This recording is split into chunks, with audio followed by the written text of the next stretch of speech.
नमस्कार दोस्तों, आप सभी का स्वागत है हमारे YouTube channel GS study point पे। और आज हम सामान्य हिंदी के जो देख रहे थे कि वाक्यांश के लिए एक शब्द, उसकी क्लास को कंटिन्यू करते हैं। इससे पहले हमने भाग 1 देखा था, आज हम उसके आगे देखते हैं। और यहाँ पर केवल जो परीक्षा की दृष्टि से महत्वपूर्ण होते हैं उन्हीं को शामिल किया गया है। साथ ही में हम ये भी बताते चलेंगे कौन से जो है बहुत ही ज़्यादा महत्वपूर्ण है, तो उनको जो है अच्छे से तैयार कर लीजिएगा ताकि आपके एग्ज़ाम में कोई भी क्वेश्चन गलत ना हो। तो देखिए, पहला दे रखा है पूरब और उत्तर के बीच की दिशा। ठीक है, तो ये क्या होता है, इसको बोलते हैं ईशान कोण। तो याद रखिए, पूरब दिशा हो गई और उत्तर दिशा, उसके बीच की जो रेखा होती है, कोण होता है, उसको बोलते हैं ईशान कोण। काफी बार पूछा गया है ये। जो ऊपर कहा गया है तो उसको बोलते हैं उपर्युक्त, तो आपको पता होगा पहले से ही। उपकार करने वाला उपकारी। किसी के बाद उसकी संपत्ति या पद को ग्रहण करने वाला व्यक्ति क्या कहलाता है, उत्तराधिकारी कहलाता है। जो सब कुछ क्या करता है, उदारता से देना जानता है, तो उसको क्या बोलते हैं, उदार मना बोलते हैं, या फिर उसको दूसरा बोलते हैं औदार्य दाता। तो ये औदार्य दाता काफी बार पूछा गया है, तो इसको आप अच्छे से याद कर लीजिए। जो सब कुछ उदारता से देना जानता है उसको बोलते हैं हम एक शब्द में औदार्य दाता। सूर्योदय से पहले का जो समय होता है उसको बोलते हैं उषा काल, या फिर दूसरा क्या है, ब्रह्म मुहूर्त। तो याद रखिएगा। सूर्य जिस पर्वत के पीछे निकलता है उसको क्या बोलते हैं, उदयाचल। जिस पर उपकार किया गया हो उपकृत बोलते हैं। बहुत इंपॉर्टेंट है, यूपीपीसी 2016 के मेंस में पूछा गया था ये, और साथ ही में अन्य परीक्षाओं में भी आया हुआ है ये। तो जिसके ऊपर उपकार किया गया होता है उसको क्या बोलते हैं, उपकृत, और जो उपकार करने वाला होता है उसको बोलते हैं उपकारी। तो दोनों चीजें अलग अलग हैं, ध्यान रखिएगा। जहाँ जहाँ पे क्या है, जल स्थल दोनों जगह रहने वाला जो ऐसा प्राणी होता है उसको क्या बोलते हैं, उभयचर। जैसे मेढक होता है, मेढक क्या होता है, पानी में भी रह लेता है और स्थल भाग पे यानी जमीन पे भी रह लेता है, तो उसको बोलते हैं उभयचर। जो दोनों जगह रह लेता है यानी जल और थल दोनों स्थानों पर रहता है उसको बोलते हैं हम उभयचर प्राणी। अगला दे रखा है, जिसने ऋण चुका दिया हो तो उसको बोलते हैं उऋण। निरंतर ऊंचे उठने की जो इच्छा रखता है उसको बोलते हैं उदीशा। ऐसे लिखते हैं, ये भी ध्यान रखिए कैसे लिखना है। पर्वत के नीचे तलहटी की जो भूमि होती है उसको बोलते हैं उपत्यका। तो ये भी इंपॉर्टेंट है। ऊंचे स्वर से उच्चारण किया हुआ तो उसको बोलते हैं ऊर्ध्वोच्चारित। ठीक है। जो धरती फोड़कर जन्म लेता है उसको बोलते हैं उद्भिज। बहुत बार पूछा गया है, बहुत इंपॉर्टेंट है, याद करिए इसको। जो छाती के बल चलता है उसको बोलते हैं उरग। तो ये उरग करके पूछेगा, या फिर सर्प, क्योंकि सांप को भी देखा होगा आपने कैसे चलता है, वो अपनी छाती के बल रेंगता है, चलता है। तो इसलिए जो है इसको याद रखिएगा, उरग काफी बार पूछा गया है ये। एक ही आदमी का जो अधिकार अगर होता है किसी चीज के ऊपर तो उसको बोलते हैं एकाधिकार। अन्य से संबंध ना रखने वाला होता है तो उसको बोलते हैं एकांतिक। इंद्र का सफेद हाथी होता है उसको बोलते हैं ऐरावत। तो ये भी इंपॉर्टेंट है। अपनी विवाहित पत्नी से उत्पन्न पुत्र को क्या बोलते हैं, औरस। तो ये हो गया आपका इंपॉर्टेंट। जो कल्पना से परे हो तो उसको क्या बोलेंगे, कल्पनातीत। अगला है, जो काल से परे हो तो क्या बोलेंगे, कालातीत। तो तीत का मतलब क्या होता है, दूर होना, अलग होना उससे। तो जो काल से परे हो यानी कि चाहे जो काल से संबंध नहीं होता है तो उसको बोलते हैं कालातीत। जिसे कर्तव्य ना सूझ रहा हो तो इसको बोलते हैं किम कर्तव्य विमूढ़। बहुत इंपॉर्टेंट है, काफी बार पूछा गया है, तो रट लीजिए आप इसको। जिसे अपना कर्तव्य ना सूझ रहा हो यानी कि उसको पता ही नहीं कि उसका कर्तव्य क्या है तो उसको बोलते हैं किम कर्तव्य विमूढ़। फिर भय भूख प्यास से घबराया हुआ जो होता है उसको बोलते हैं कातर या फिर अधीर। सुंदर और बड़े बालों वाली अगर स्त्री है तो उसको क्या बोलते हैं, केसिनी। फिर लेखन अति उत्तम होना, इसका मतलब क्या होता है, कलम तोड़ना। तो कलम तोड़ना कहीं लिखा हो तो इसका मतलब ये मत समझ लीजिए कि कलम, उसने पेन को तोड़ दिया, कलम को तोड़ दिया, नहीं, उसने बहुत ही अच्छा लिखा है, इसलिए उसको बोलते हैं कलम तोड़ना। तो इम्पोर्टेंट है, याद करिए। कथा जो जन साधारण में प्रचलित हो, तो ऐसी कथा जो जन साधारण में प्रचलित होती है उसको बोलते हैं क्यों दंती। क्यों दंती। तो किंवदंती बोलते हैं जो कथाएं जो हैं प्रचलित होती हैं, जैसे बोलते नहीं एक राजा था, ऐसे इस टाइप की कहानियां चलती रहती हैं समाज में, तो उसको बोलते हैं किंवदंती। फिर जो ऊंचे कुल में उत्पन्न हुआ हो तो उसको बोलते हैं कुलीन। तो पता ही हो आपको, किसी जिसकी बुद्धि कुशा, कुशा एक घास होती है, कुशा की नोक के समान तीखी हो तो उसको बोलते हैं कुशाग्र बुद्धि। बोलते भी होंगे, आपने सुना होगा कि बहुत ही इसकी बुद्धि जो है कैसी है, कुशाग्र बुद्धि, यानी बहुत तेज है, उसका माइंड बहुत शार्प है। व्यक्ति जिसका ज्ञान अपने ही स्थान तक सीमित हो तो उसको बोलते हैं कूप मंडूक। आपने सुना होगा कि कुएं का मेढक है ये, उसकी सोच बहुत छोटी है। मतलब जो मोल लिया हुआ हो तो उसको बोलते हैं क्रीत। ये भी इम्पोर्टेंट है। देखिए ऑप्शन में दे रखा होगा, आप कभी भी गेस नहीं कर पाएंगे इसको, इसीलिए ऐसे शब्द आयोग पूछता भी है, तो इसको याद कर लीजिए। जो मोल लिया गया है तो उसको बोलते हैं क्रीत। लाल कमल, लाल कमल को बोलते हैं कोकनद। किए हुए उपकार को भूल जाने वाला क्या होता है, इसको बोलते हैं कृतघ्न। बहुत इंपॉर्टेंट है। यानी कि जो क्या है, किसी के ऊपर अगर आपने उपकार किया हुआ है उस व्यक्ति के ऊपर, लेकिन वो व्यक्ति उसको मानता नहीं यानी भूल गया है, तो उसको बोलते हैं कृतघ्न। और किए हुए उपकार को मानने वाला व्यक्ति होता है, यानी कि किसी व्यक्ति के द्वारा अगर तो आपके ऊपर कोई उपकार किया गया है तो आप उसको मानते हैं कि हाँ उस व्यक्ति ने आपके ऊपर उपकार किया है, तो उसको बोलते हैं क्या, कृतज्ञ। तो दो चीज़ें हैं, दोनों ही अलग अलग हैं। बहुत बार पूछा गया है, कंफ्यूज मत होइएगा, दोनों ऑप्शन में दे रखेगा। आप वहाँ पे अगर पता नहीं होगा तो आप दोनों में कंफ्यूज हो जाएंगे कि कृतज्ञ लगाना है कि कृतज्ञ करना है। ठीक है, चलिए आगे देख लेते हैं। जो अपना उद्देश्य सिद्ध होने पर क्या हो, संतुष्ट हो जाए, उसको बोलते हैं कृतार्थ। स्त्री जो कविता रचती है तो इसको बोलते हैं कवयित्री। अब ये लिखते कैसे हैं, देखिए कभी कभी वर्तनी में भी देता है और दे देगा ऐसे लिखा हुआ दे देगा, कवयित्री ऐसे लिख देता है वो कभी कभी। ठीक है, तो ये गलत लिखा हुआ है, ये गलत है। कवयित्री कैसे लिखते हैं, का फिर वा फिर या में जो है छोटी की मात्रा और तत्री में बड़ी की मात्रा, तो ऐसे लिखते हैं। तो इसको ध्यान रखिएगा, इसकी वर्तनी या शुद्धि में भी ये पूछा जाता है लिखने को। जो कर्तव्य से च्युत हो गया हो तो उसको बोलते हैं कर्तव्य च्युत। फिर अगला है कमल के समान आंख वाली जो होती है तो उसको बोलेंगे कमल नहीं हो जाएगा। ये कठिनाई से पैसे निकालने वाला, यानी कि बहुत कम खर्चा कर रहा है, वो बहुत मुश्किल से खर्चा करते हैं, ऐसे बहुत से आपके मित्र लोग भी होंगे, तो उनको क्या बोलते हैं, कृपण, यानी कि कंजूस टाइप के जो होते हैं। जिसकी गर्दन जो है कबूतर की तरह हो तो क्या हो जाएगा, कपोत ग्रीवा हो जाएगा। तो इम्पोर्टेंट है। जो अपने काम से जी चुराता हो तो क्या हो जाएगा, कामचोर हो जाएगा। मनगढ़ंत बात होती है तो उसको बोलते हैं कपोत कल्पित। तो याद रखिएगा, कल्पित का मतलब क्या होता है, मनगढ़ंत काल्पनिक बातें जो होती हैं। जो कम खर्च करने वाला हो उसको क्या बोलेंगे, कंजूस बोलते हैं। दूसरा मितव्ययी भी बोलते हैं। राजनीतिज्ञों एवं राजदूतों की जो कला होती है उसको बोलते हैं क्या, कूटनीति। इंग्लिश में क्या बोलते हैं, डिप्लोमेसी। अगला दे रखा ऐसा ग्रहण जिसमें सूर्य या फिर चंद्रमा जो है उसका पूरा बिंब ढक जाए, यानी कि सूर्य पूरा ढक जाए या फिर चंद्रमा पूरा ढक जाए तो उसको बोलते हैं खग्रास। तो याद रखिए, बहुत बार पूछा गया है ये और बहुत ही इंपॉर्टेंट है ये। जो आकाश में चलता हो तो उसको क्या बोलते हैं, खेचर या फिर नभचर। तो ये खेचर काफ़ी बार पूछा गया है, क्योंकि ऑप्शन में दे रखा होगा, आप तभी भी आप उसका गेस नहीं कर पाएंगे अगर आपको पता नहीं है तो। जो भवन गिर गया हो तो क्या बोलेंगे, खंडहर। जो खाया जा सके तो खाद्य हो जाएगा। फिर अगला जो दे रखा है बहुत ही इम्पोर्टेंट है, संध्या काल जब गायें चर कर लौटती हैं। ठीक है, तो ऐसा समय यानी कि संध्या काल और रात के बीच, यानी संध्या और रात के बीच, संध्या हो गई और रात के बीच का समय होता है उसको बोलते हैं गोधूली। क्योंकि इस समय क्या है, गाय जो होती है चारागाह से चर करके वापस घर लौटती हैं, तो इसीलिए वहाँ लिखा हुआ है संध्या काल जब गायें चर कर लौटती हैं तो उसको बोलते हैं गोधूली।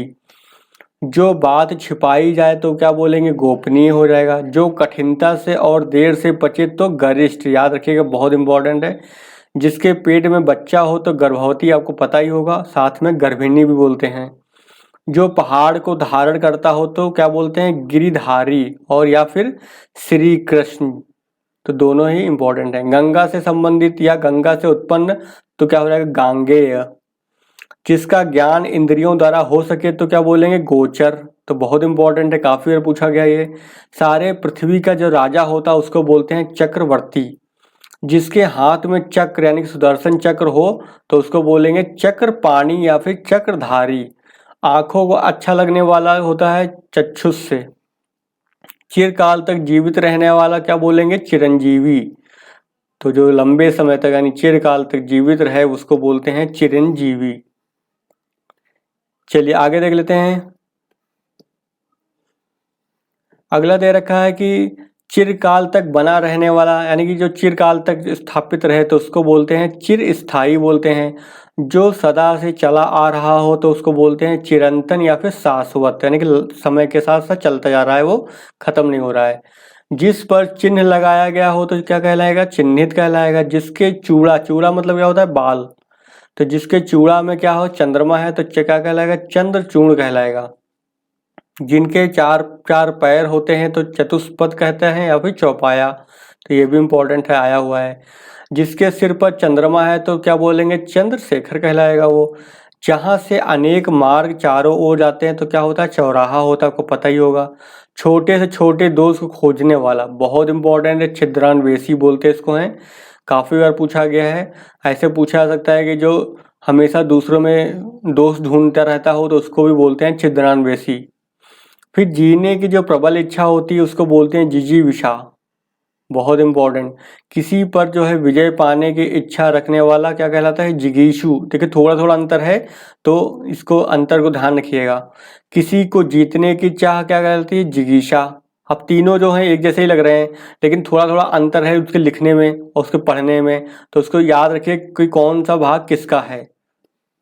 अगला क्या कह रहा है कि कुछ जानने या फिर ज्ञान प्राप्त करने की जो चाह होती है उसको बोलते हैं क्या? जिज्ञासा। और जानने की इच्छा रखने वाला जो व्यक्ति होता है उसको बोलते हैं जिज्ञासु। तो दोनों में अंतर है। ये व्यक्ति की बात हो रही है, ये क्रिया की बात, यानी कि ये क्रिया यानी कि ऐसी जो इच्छा रखता है वो। जल में पैदा होने वाला जो है उसको बोलते हैं जलज, और जो अवैध संतान हो तो उसको बोलते हैं जारज। तो याद रखिएगा जारज क्या होता है? जो अवैध संतान होती है। फिर अगला देखा जो जन्म से ही अंधा है तो क्या बोलेंगे? जन्मांध। पेट की अग्नि तो इसको बोलते हैं जठराग्नि बोलते हैं या फिर जठरानल। बेटी का जो पति होता है जमाता कहते हैं, बहुत इंपॉर्टेंट है, काफी बार पूछा गया है। जिसको आमचाल बोलचाल की भाषा में क्या बोलते हैं? जमाई राजा। फिर अगला दे रखे हैं कि मूल बातों को जो है संक्षेप में लिखना तो उसको बोलते हैं टिप्पणी। सिक्के ढालने का कारखाना उसको बोलते हैं टकसाला, यानी कि जहाँ पे सिक्के बनते हैं, ढाले जाते हैं। तीनों कालों का जानने वाला क्या कहलाएगा? त्रिकालदर्शी कहलाएगा। फिर अगला है ऐसी जीविका जो आकस्मिक हो तो इसको बोलते हैं तदर्थ जीविका बोलते हैं। किसानों को सरकार या जमींदार द्वारा दी गई ऋण के रूप में आर्थिक सहायता उसको क्या बोलते हैं? तकावी। तो बहुत इंपॉर्टेंट है, काफी बार पूछा गया ये। विवाद या गुटबाजी से अलग रहने वाला तो उसको बोलते हैं तटस्थ। जिसको त्याग दिया गया हो तो उसको क्या बोलेंगे? त्यक्त बोलेंगे। धरती और आकाश के बीच का स्थान तो त्रिशंकु, बहुत इंपॉर्टेंट है। फिर तैर कर पार होने की इच्छा रखने वाला तो इसको बोलते हैं तितीर्षु। तो कैसे लिखना है ये भी ध्यान रखिएगा, क्योंकि अगर लिखने का तरीका नहीं पता है कि कैसे लिखना है शब्द को तो आप वहाँ पे लिखने में गलती कर देंगे मेंस के एग्जाम में। अगला दे रखा गोद लिया हुआ पुत्र तो उसको क्या बोलते हैं? दत्तक पुत्र। जो दोबारा जन्म लेता है उसको बोलते हैं द्विज या फिर द्विजन्मा। जहाँ जाना कठिन हो तो क्या कहलाएगा? दुर्गम। जिसका दमन करना कठिन हो तो क्या कहलाएगा? दुर्दम या फिर दुर्दम में। स्त्री पुरुष का जोड़ा होता है उसको बोलते हैं क्या? दंपति। दिन में कम दिखाई देता हो तो क्या बोलेंगे? दिनौंधी। जंगल की आग को उसको क्या बोलेंगे? दावानल, बहुत इंपॉर्टेंट है ये। किसी काम को चित्त लगाकर करना तो उसको बोलते हैं दत्त चित्त, यानी बहुत मन लगा के काम कर रहा है व्यक्ति तो बोलते हैं दत्त चित्त। जो बहुत कठिनाई से मिलता है तो उसको क्या बोलेंगे? दुर्लभ या फिर दुष्प्राप्य। पूरे आचरण या फिर चरित्र वाला व्यक्ति होगा तो उसको क्या बोलेंगे? दुष्चरित्र। जिसे करना बहुत कठिन हो तो क्या कहलाएगा? वो दुष्कर। बोलते नहीं बहुत दुष्कर कार्य है, यानी बहुत ही कठिन कार्य है वो। अगला दे रखा है कि जिस पर विजय पाना क्या हो? कठिन हो तो उसको बोलते हैं दुर्जय। तो बहुत थोड़ा थोड़ा अंतर है, आप इसको याद रखिएगा। ऐसा अकाल की भिक्षा देना या लेना भी कठिन हो, यानी बहुत बुरा अकाल पड़ा हुआ है तो उसको बोलते हैं दुर्भिक्ष। जिसे भेदना या तोड़ना कठिन हो तो उसको क्या बोलते हैं? दुर्भेद। जिसका समाधान या उपचार करना कठिन हो तो क्या बोलते हैं? दुःसाध्य। तो कैसे लिखना है ये भी ध्यान रखिएगा। दुष्ट उद्देश्य से की जाने वाली जो मंत्रणा होती है या फिर संधि होती है तो उसको बोलते हैं दुरभिसंधि। तो ये भी देख लीजिए कैसे लिखते हैं, दुरभिसंधि, और ये इम्पोर्टेंट है। अनुचित बात के लिए आग्रह करना, दुराग्रह, बहुत इम्पोर्टेंट है। किसी से आप अगर बुरा कार्य करने के लिए कहते भी हैं, बात करते भी हैं, तो वो क्या कहलाएगा, दुराग्रह कहलाएगा। ज्ञान नेत्र से देखने वाला अंधा व्यक्ति जो होता है उसको क्या बोलते हैं, दिव्य दृष्टा। तो ये भी इम्पोर्टेंट है, क्योंकि वो अंधा है, उसको अपने नॉलेज जो है, ज्ञान है, उसी से जो अगर देखता है, गेस करता है, तो उसको ही बोलते हैं दिव्य दृष्टा या फिर दिव्य दृष्टि। वह व्यक्ति जो अपने ऋणों को चुकता करने में क्या असमर्थ हो गया हो तो उसको बोलते हैं दिवालिया। तो ध्यान रखिए, जो व्यक्ति जो है पैसे चुकाने में असमर्थ होता है उसको क्या बोलते हैं, दिवालिया हो गया है वो। जैसे विजय माल्या। कठिनाई से समझने योग्य जो होता है तो उसको बोलते हैं दुर्बोध्य गम्य। तो दुर्बोध्य गम्य का मतलब क्या हुआ, जो बहुत आसानी से समझ नहीं आता है। हर व्यक्ति का होता है सब्जेक्ट कोई ना कोई जो उसको आसानी से समझ में नहीं आता है, कठिनाई से समझ में आता है, तो समझ लीजिए वो दुर्बोध गम्य सब्जेक्ट हो गया, उसका विषय हो गया। ठीक है। जिसकी बाहें लंबी हो तो क्या कहलाएगा, दीर्घ बाहु। जिसकी जीविका दान पर चलती हो तो क्या कहलाएगा, दान वृत्ति। जो देखने योग्य हो तो क्या कहलाएगा, द्रष्टव्य या फिर दर्शनीय। संकीर्ण विचारों वाला व्यक्ति दकियानूस बोलते हैं उसको।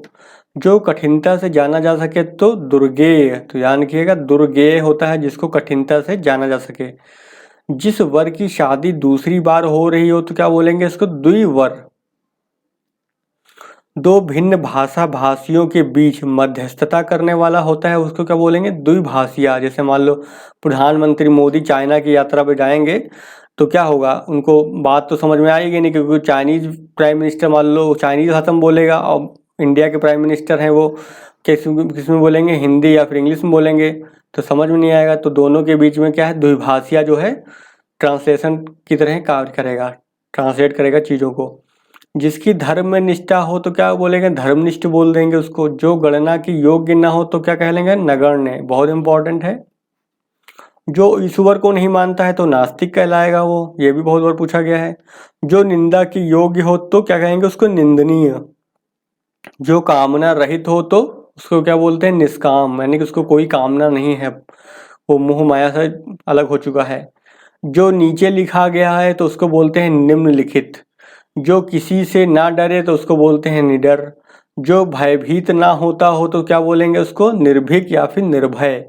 बहुत से लोगों का नाम भी होता है निर्भय। मांस ना खाने वाला क्या कहलाएगा, निरामिष कहलाएगा। जिसके मन या फिर हृदय में दया ना हो तो क्या कहलाएगा, निर्दय या फिर निर्दयी। तो बहुत इंपॉर्टेंट है, काफ़ी बार पूछा गया है। जब आप मेंस में लिखेंगे तो वहाँ पे आपको ऑप्शन नहीं दे रखे होंगे तो वहाँ पे आपको ये कठिन लगेगा, क्योंकि आपको याद ही नहीं आएगा कि इसको क्या लिखें। तो याद रखिए, निर्दय बोलते हैं या फिर निर्दयी बोलते हैं। फिर जिसके हृदय में ममता ना हो तो अब इसमें क्या, निर्मम हो जाएगा। तो थोड़ा थोड़ा अंतर है, ध्यान रखिएगा। जिसका कोई आधार ना हो तो निराधार कहलाएगा। जिसको किसी प्रकार का लोभ ना हो तो क्या कहेगा, निस्पृह। देखिए कैसे लिखा हुआ है, इसको ध्यान रखिएगा, अलग है और इम्पॉर्टेंट भी है। तो जिसको किसी प्रकार का लोभ यानी कि लालच नहीं है उसको, तो उसको क्या बोलते हैं, निस्पृह। जिसका कोई आश्रय ना हो तो क्या कहलाएगा, निराश्रय कहलाएगा। जो नष्ट होने वाला है तो नश्वर कहलाएगा। जिस स्त्री के पुत्र ना पैदा होता हो तो क्या कहलाएगा, निपूती। यानी कि उसके बच्चे तो हो रहे हैं लेकिन सारी लड़कियां अगर हो रही हैं तो पुत्र लेकिन नहीं हो रहा है तो उसको बोलेंगे निपूती। जिसके विषय में मतभेद ना हो तो निर्विवाद बोलते हैं उसको। जो नया आया हो तो नवागंतुक बोलते हैं उसको। जहाँ किसी बात का डर ना हो तो निरापद बोलेंगे। निशा यानी कि रात्रि में विचरण करने वाला क्या कहलाएगा, निशाचर।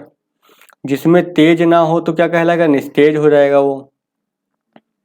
तो जिसमें तेज नहीं है वो क्या है, निस्तेज।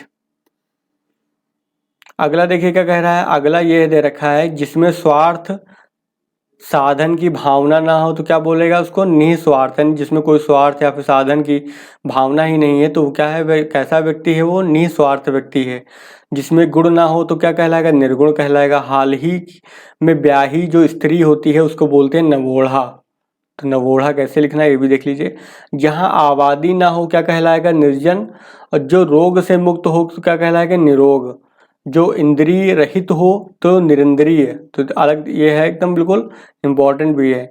जिसका गला नीले रंग का होगा तो क्या कहलाएगा, नीलकंठ कहलाएगा। जिसका कोई अर्थ ना हो तो क्या कहलाएगा, वो निरर्थक बात हो जाएगी। जो नापा ना जा सके तो नापनी या फिर नाप पे, तो ये ध्यान रखिएगा, इंपॉर्टेंट है। निम्न कोटि का जो होता है तो उसको क्या बोलते हैं, निकृष्ट, यानी बोलते हैं नहीं बहुत ही बेकार घटिया क्वालिटी का सामान है, यानी कि निकृष्ट है वो सामान। फिर जिसे वाणी व्यक्त ना कर सके तो क्या बोलेंगे, निर्वाक।